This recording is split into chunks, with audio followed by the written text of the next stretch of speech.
네, 인생을 살아가다 보면은 선택, 뭐 결단해야 될 때가 참 많이 있죠.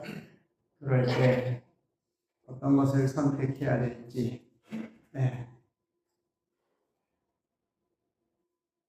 제 인생에도 보면 크게 변화를 3번, 평소에 살아왔던 삶, 일찍 살아왔던 삶이고요. 그게 또 마음의 생각과 그 시대의 환경을 따라서 뭔가를 좀 더 배우고 익혀야 되겠다. 그래서 20대 중반에 서울에 올라가서 다시 공부를 4, 5년 하면서 그때 당시만 해도 이렇게 학교를 많이 다니던 시대가 아니어서 제가 운동선수 좀 하다가 벌교에서 학교를 때려치워가지고 다시 올라가게 된 것은 서울 가서 공부하면서 중학교, 고등학교 둘 다 그 유명한 미아리국에 있는 수도학원에서 검정고시반 낮에는 일하고 밤에는 이제 얘기를 잘 안 합니다만은 그렇게 해서 중학교, 고등학교를 마치고 대학을 준비하고 있을 때 갑자기 아버지가 돌아가셔서 저희 형하고 저하고 서로 성인이니까 당신이 내려갈 거냐 내가 내려갈 거냐 서로 의논하다가 가서 지금 시간이 여유가 있으니까 내려가서 월급 많이 받는 사람이 집을 내려가자. 그때 저는 기술이 좀 있었기 때문에 여수에 내려와서 이렇게 서울로 갔다가 서울에서 여수로 수전 집으로 오긴 했지만 여수에 와서 그때 이제 호남 쪽에 임시직으로 시험을 봐서 제가 들어가게 되었습니다. 인생의 큰 변화죠. 그런 과정을 위해서 다시 여수까지 오게 됐고, 여수까지 오다 보니까 그때 이제 우리 집사람을 만나서 제가 또 여수에서 오랫동안 뿌리를 내리는 그런 과정이 그런 한 과정을 선택할 때마다 굉장히 마음에 부담도 있고 또 비전도 있고 꿈도 있었죠. 그렇지만 또 마음에 굉장히 두려움 그런 것도 함께 있었습니다. 우리가 인생을 살아가다 보면 선택하고 결단하며 삶의 자리를 바꿔야 될 때 여러 가지 기대감도 있지만 또한 불안감도 함께 가지면서 선택하고 결단해야 될 것입니다. 또한 더 큰 결단은 또한 이렇게 제가 30대 중반에 들어서면서 신학교를 가게 되어가지고 사업을 꾸준히 하다가 인간다운 삶이란 무엇일까? 한 시대를 살아가서 나 개인만을 위해서 잘 먹고 잘 입고 보여주고 과시하는 삶보다는 한 시대를 살아가면서 인간다우게 사람들과 연합하고 조화를 이루면서 어떻게 하든지 함께 사는 한 시대를 살아가는 사람들에게 힘이 되고 위로가 되고 용기가 되는 그러한 삶을 살 수 있을까?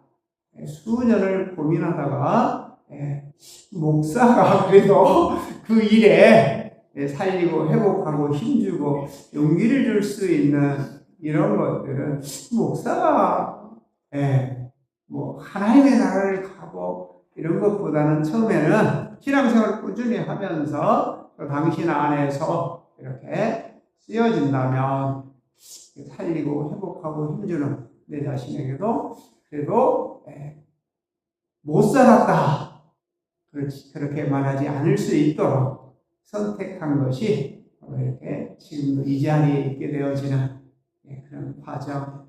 그래서 목회자가 되려고 마음을 먹지 않았지만 그래서 목회자가 혹시 사람을 위해서 뭔가를 해야 되고 목사가 되어진다면 제일 먼저 뭘 잘해야 될까요? 그냥 생각난 대로 목사가 되어지려면 뭘 잘해야지 될까요? 다 같이 한번 자기 마음속에 있는 거 한 번씩 말씀해 보실래요? 제가 또 기다려본 것이 뭐 많이 남지는 않았습니다만 또 방향을 바꿔볼 수도 있습니다. 신앙생활 하시면서 사실은 목사 제 자질이 별로 없어요. 아시잖아요. 저 노래를 잘 못해요.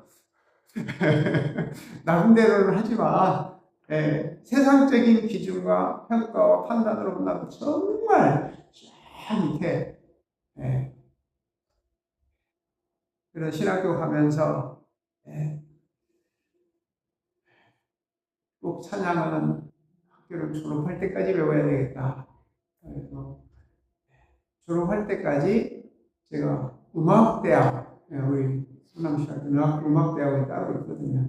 입학하면서 그 해부터 한 학기도 빠지지 않고 신학대학원 졸업할 때까지 매 학기 음악에 대해서 할 줄은 모르지만 뭘 할 줄은 알아야 될까요? 잘 부르지는 못하지만 분별할 줄은 알아야 되잖아요. 그래서 분별할 줄만 알면 다른 사람들과 더불어 연합할 수 있는 거잖아요. 그래서 우리 이 사람들과 이렇게 연합을 해주니까 제가 부족한 부분에서 제가 걱정을 요즘에는 조금도 안 하죠. 얼마나 감사한지 몰라요. 자, 우리가 함께 살아가면서 이렇게 연합과 조합, 큰 변화들을 겪을 때 아까 말씀드렸던 것처럼 쉽지 않은, 그래서 목회자가 되어지려면 가장 잘해야 되는 것이 하나님의 말씀에 대하여. 그래서 자랑이 돼서 죄송하긴 합니다만은 그때부터 이 시간 나는 읽고 요약하고 정리하고 창세기에서 계시록까지 50도 5번 읽고 요약하고 또 5번 읽고 요약하고 처음 하니까 한 3년 걸리더라고요. 어마어마하게 많은 시간. 그때 당시에 요약해놨던 그 자료를 가지고 그 다음부터 중국중 사람들이 여기저기서 가서 성경에 이렇게 몇 마디 하면 그렇게 좋은 것들을 혼자만 갖고 계시니까 좀 나눠주십시오. 그래서 이렇게 강의를 시작하게 되어진 것이 지금 이제 30년 넘게 성경 강의를 하러 다니게 되었죠. 그래서 너무 많이 써가지고 지금 의사가 목을 좀 적게 쓰라고 그래서 젊어서 너무 많이 써가지고 그러려고 조심하라고 그래서 얘기도 했습니다.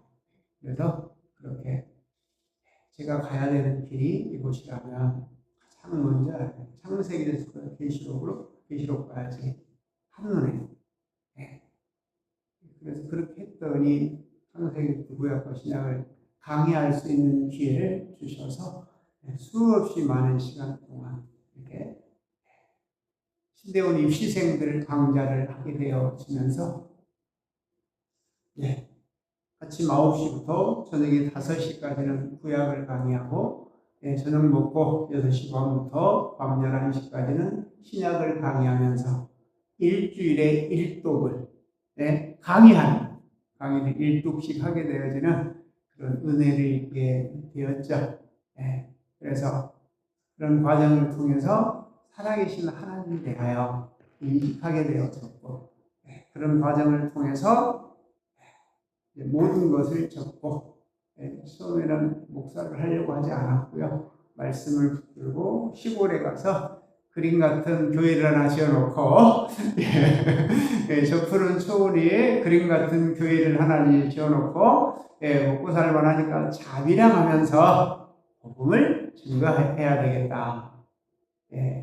그래서 아주 인간적인 아름다움을 가지고 시작했습니다. 근데 첫 해에 가서 이제 신학교 가면 첫 해 학기를 시작하면서 사경회를 하거든요. 사경회 하는데 기도하면서 이러이러한 계획을 가지고 왔습니다. 어떻게 할까요? 물어보니까 뭐라고 대답하셨을 것 같으세요? 여러분들도 계획을 화려하게 아름답게 그런 것 같은 교회를 하려고 하는데 아름답잖아요. 이 롯처럼 그 여호와의 동상 갖고 얼마나 좋아요. 애국 땅 화려한 이거 다 누리고 싶다는 거잖아요.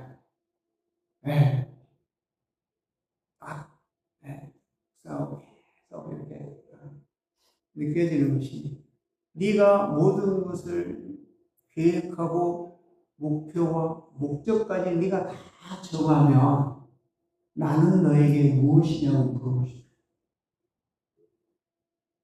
전능자가 나에게 어떤 존재인지 물어보시니까 할 말이 있어요, 없어요? 갑자기 할 말이 없어졌습니다. 네.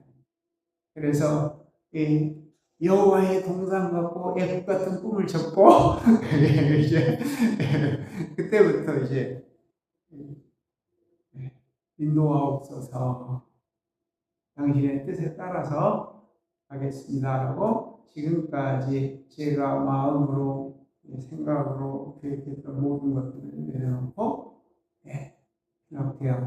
대학원을 마칠 때까지 당신의 뜻에 따라서 당신 인도하심 따라서 가겠습니다 라고 매일 묻고 하다가 돌산까지 오게 되었죠.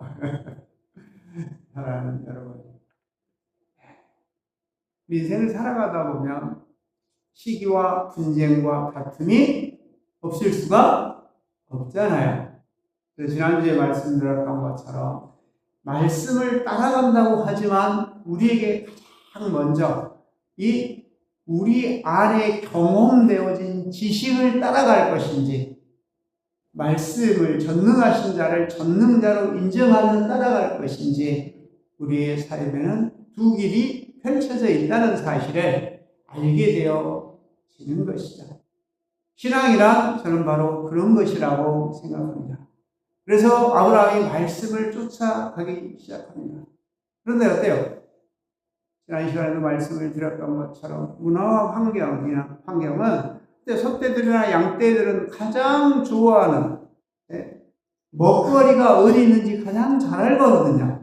그래서 그 녀석들이 자꾸 내려가니까 아브라함 삶의 거처를 자꾸 옮겨가면서 남쪽으로 내려가게 되었던 것이죠.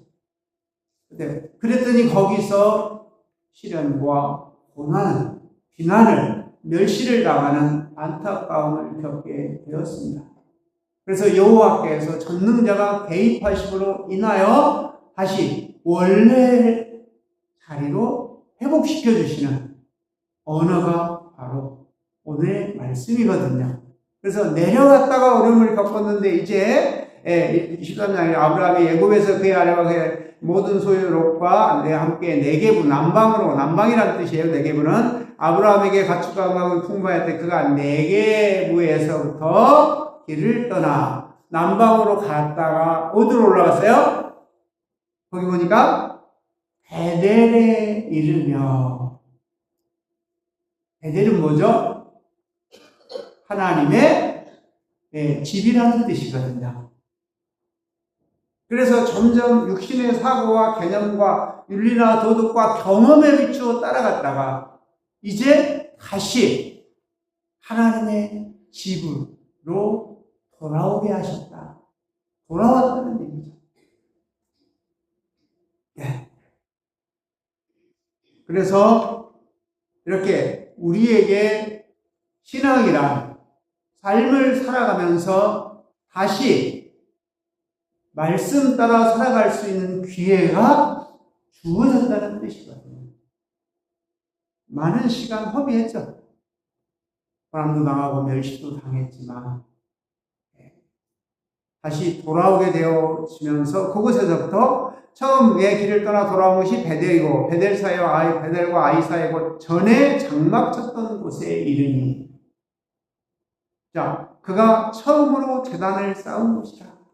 말씀 따라가서 여기다 라고 하셨던 말씀 기억하면서 다시 그 자리로 돌아오게 되었습니다. 그런데 이제 환경이 바뀌었습니다. 그때는 먹거리가 적어서 문제가 되었습니다. 이제는요, 많아서 문제가 됩니다. 네.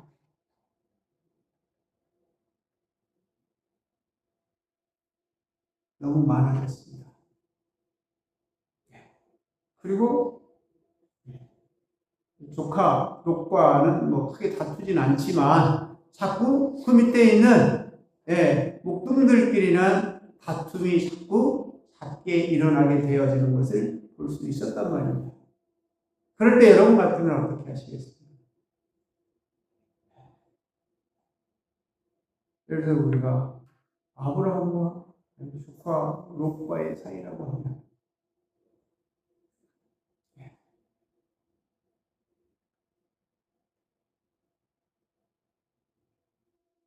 여러분은 누구 하시겠습니까? 물어볼 필요가 있을까요? 롯 하겠죠? 아닐까요? 에덴 동산, 여호와의 동산 같고 애굽 땅의 그 풍족한 문화와 도시의 화려함, 유혹이라고 하는 것이 그런 것이거든요. 믿음의 신을 통해서 금방 나타납니다. 자세히 설명하기로 하고요. 이렇게 다툼이 잦아지는 모습을 보면서 아브라함은 조카를 조용히 부릅니다. 조카야, 잠깐 보자. 그래서 너와 나는 굴욕이 아니냐. 우리가 서로 뭐 하지 말자? 다투게 하지 말자. 우리가 이런 데서 배워야 되는 것이 인생을 살아가다 다툼이 일어났을 때 참된 신앙인들이라면 이게 우리에게 가르쳐주고 우리에게 보여주는 말씀이거든요.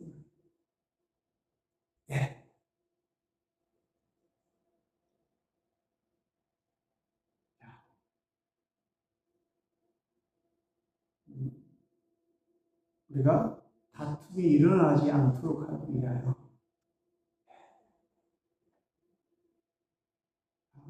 아브라함과 롯의 관계는 아브라함이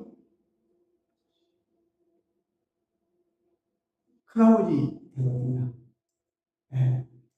아브라함의 아버지 테라가 아브라함과 하란.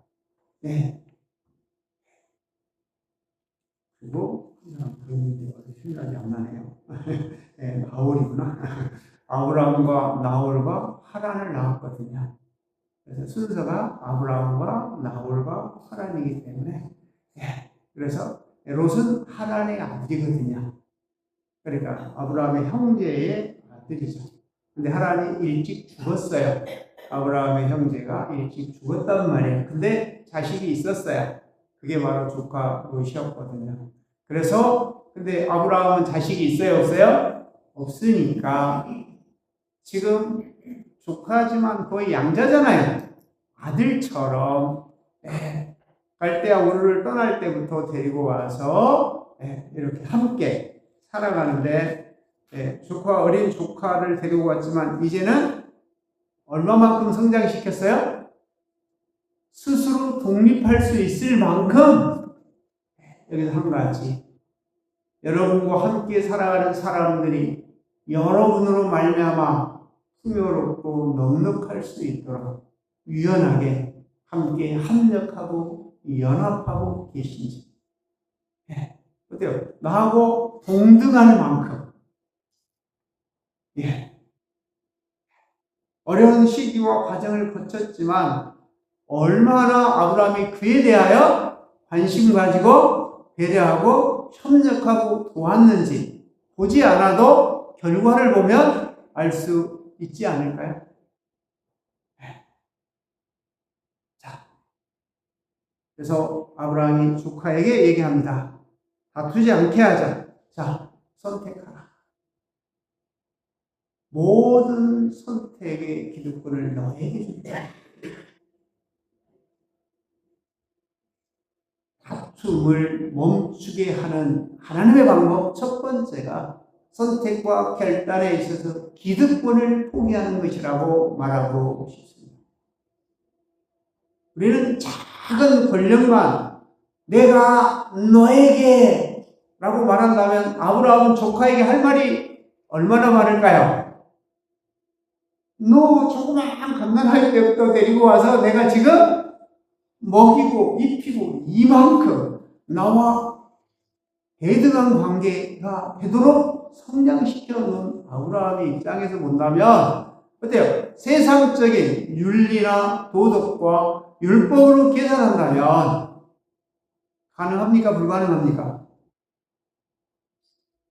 그런데 앞에 나와 있던 것이 뭐냐면 처음 재단을 쌓던 곳에서 다시 여호와 이름을 뭐 했더라? 불렀더라. 그 다음에 나온 얘기란 말이에요. 왜 불렀을까요? 네? 왜 불렀을까요? 현 상황을 그대로 전능자 앞에 내어놓으시면서 어떻게 할까요? 할렐루야. 어떻게 할까요? 물었을까요? 안 물었을까요?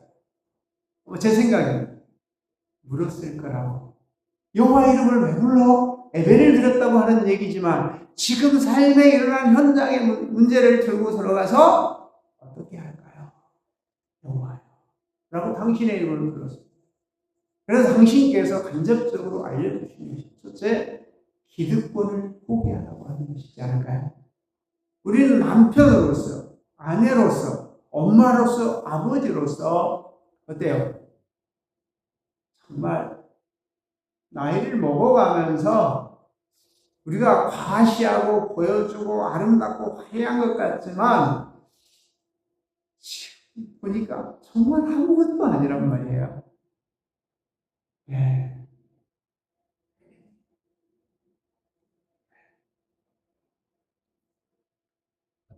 하나님의 선하시고 기뻐하시고 온전한 뜻이 무엇인지 분별하도록 하라. 계시와 분쟁과 다툼이라서 여호와께 첫 번째가 기득권을 포기하는 것이다. 저는 그렇게 생각해 봅니다. 두 번째가 뭘까요? 너와 나는 무엇이다? 고유다. 네. 친족이라. 옛날에 고륙이라고 하는데 지금은 친족으로 바뀌어가지고 이 말은 뭐냐면 형제라는 뜻입니다. 너와 나는 형제이다. 네. 두 번째, 함께 살아가는 사람들을 형제로 부르냐? 다른 도구와 수단으로 부르냐? 네. 이 차이입니다. 선택과 결단에 있어서 네. 과거에는 좀 잘난 척하고 살았습니다. 근데 지금은 가면 갈수록 우리 집사람이 돕는 배필이기 때문에 과거에는 속으로 그러거든요. 말은 잘 안 하지만 속으로 그래도 그렇지만 뭐가 이렇게 속에서 제 안에 있는 것이 이렇게 작용을 하거든요. 근데 이렇게 하다가 그분이 하시는 말씀이구나. 내 길이는 안 맞거든요. 왜? 저는 물론 윤리나 도덕과 율법이 먼저 작용을 하거든요. 내가 가지고 있는, 내가 그래도 남편이고 내가 이런 것들이 작용을 한다고 합니다. 근데 지금은 뭐라고 하면 속에다 씌워주면 왜요?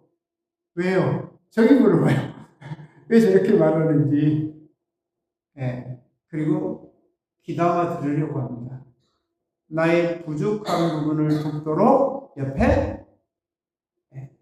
그런데 듣다 보니까 정말 윤리나 도덕과 인간의 지식과 전혀 다르게 섭리가 들었더라고요. 섭리가 들었다고 저는 생각합니다. 요즘은 가면 갈수록 말도 안 된다고 내 안에서 이러다가 왜요? 저에게 붙여놓고 저에게 말해줄 수 있는 유일한 단 한 사람이잖아요. 그를 형제로 보느냐 못 보느냐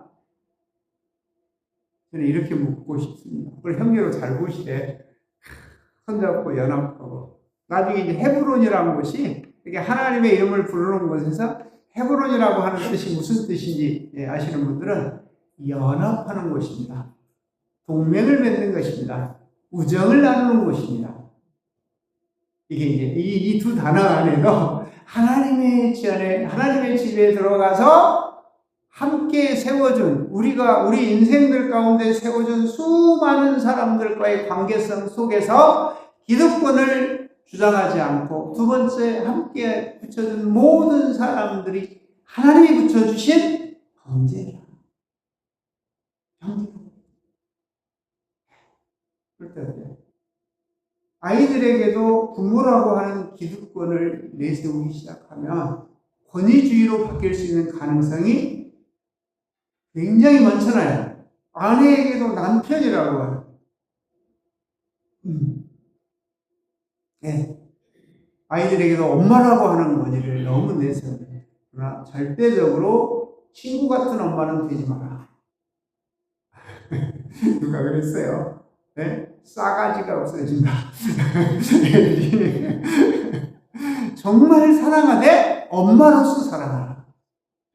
엄마는 절대로 친구가 아니라 내가 해야 될 일을 온전하게 하면서 보여줘야 돼. 책임과 의무는 다하되 권리를 주장하지 않는 삶을 보여줄 수 있는 앞선 세대가 돼. 네, 같이 놀아버리면 네, 우리가 질서를 지키는데 다른 것이겠지만, 자, 이렇듯 아브라함이 자기가 내세울 게 어마어마하게 큽니다. 그러나 조카에게 선택권을 아무것도 권리를 주장하지 않습니다. 너가 선택하고 난 다음에 남은 걸 내가 할게. 네. 그때 우리의 주인께서는 어떻게 보고 계셨을까요? 네.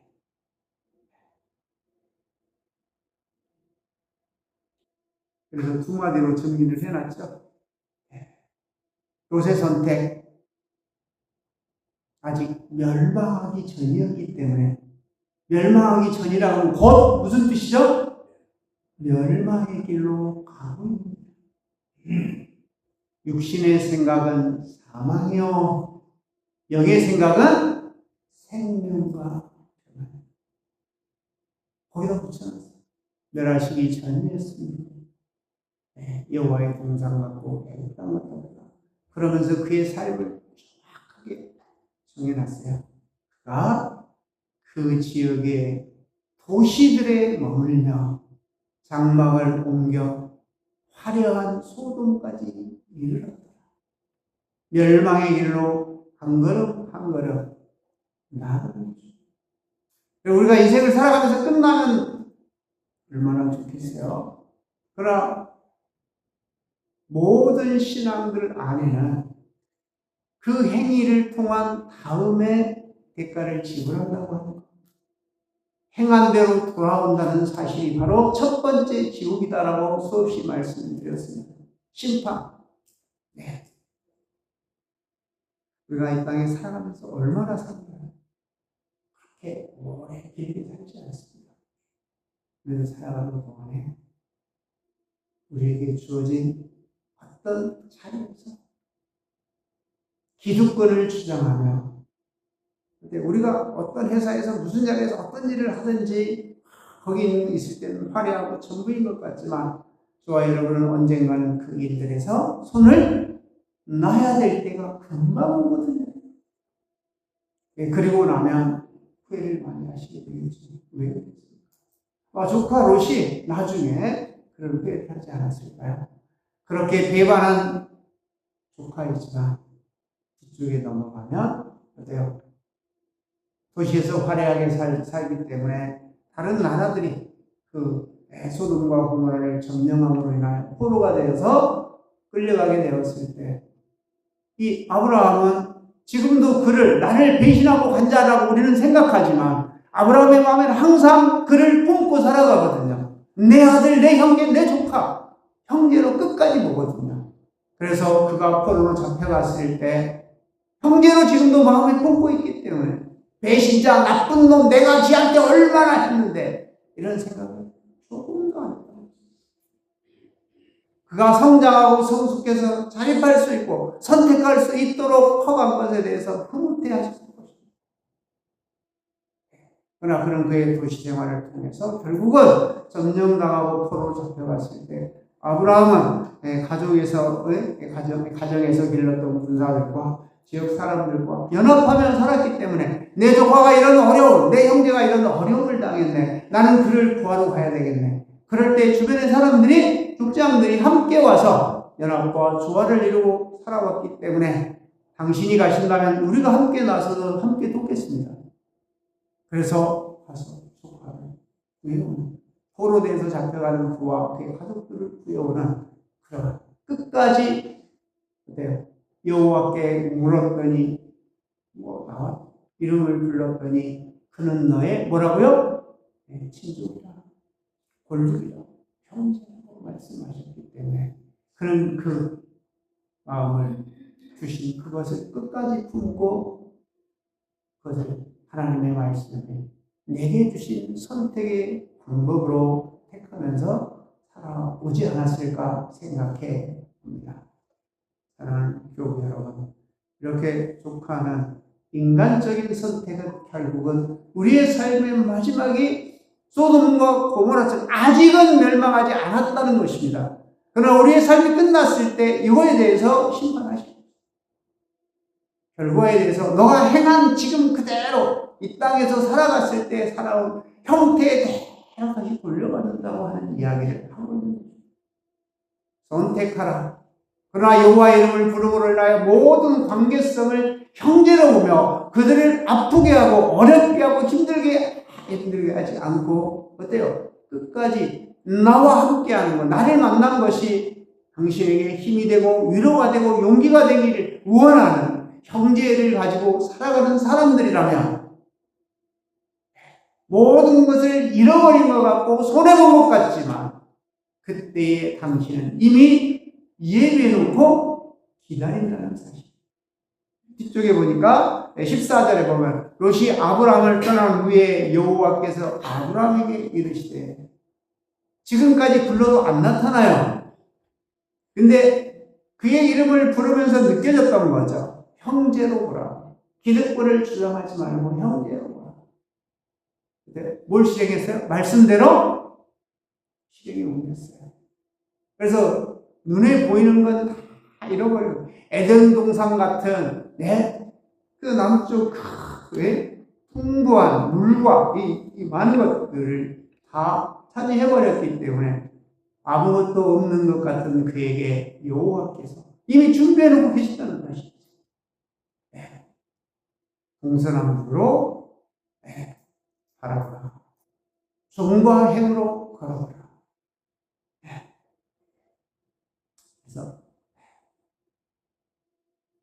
18절에 이에 아브라함이 장막을 옮겨 헤브론에 있는 마므레 상수리 수풀에 이르러 거주하며 하나님과 연합할 수 있도록, 제일 먼저가 연합이라는 뜻이거든요.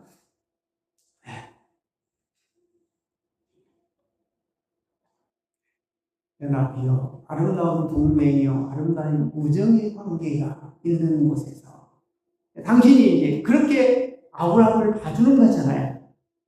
사랑하는 교우 여러분, 여러분의 인생을 살아가면서 기득권을 포기하고 함께 살아가는 모든 일들에 형제가 될 수 있는 마음을 주시옵소서.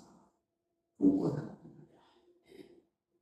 멸망의 길로 가는 것이 아니라 여호와께서 인도하시는 길을 따라 연합하고 조화를 이루고 함께 살아가는 모든 사람들에게 우정과 동맹을 이루면서 어때요? 감사합니다. 여호와의 이름을 부르며 여호와를 위하여 제단을 쌓았더라. 할렐루야.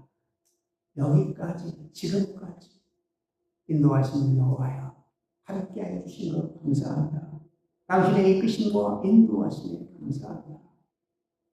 제단을 쌓고 앞으로도 내 삶 안에서 함께해 주시고 인도하여 주옵소서. 바로 이 인생에서 세상의 눈과 사람의 지식과 경험을 가지고 선택하고 남들을 작은 자리 하나 가지고 지배하고 다스리고 평가하고 판단하며 억압하고 핍박하는 삶이 아니라 나와 함께하는 모든 일은 전능자가 이 땅에 살아가는 동안 나에게 가장 합당한 사람들을 내게 세워주신 내 형제들이라 생각하시면서 연합하고 우정을 나누고 동맹을 맺으면서 아브라함이 조카 롯이 성장하고 성숙할 수 있도록 도왔던 것처럼 여러분이 그런 일에 쓰여짐으로 인하여 쓰여질 수 있도록 선택하고 결단하며 함께 갈 수 있기를 축원합니다. 이 시간 그냥 개념이 아니라 누구랑 연합하고 우정을 나누고 분명을 맺는 것이 하나님께서 지금 내게 세워진 사람들, 가까운 데 세워진 사람들을 마음에 품고 영하여 인도하소서. 연합과 동맹과 우정을 나누기에 부족함이 없도록 은혜 베풀어 주옵소서. 고백하고 헤브론으로 인도받는 모두가 되시기를 주님의 이름으로 축원합니다. 기도하겠습니다. 은혜로우신 아버지 하나님 감사합니다.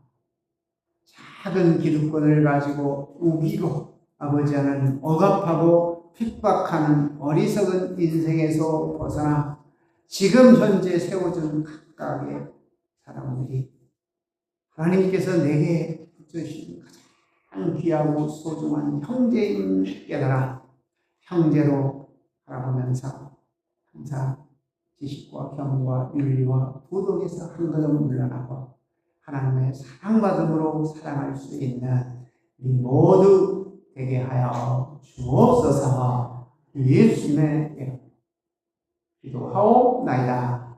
아멘.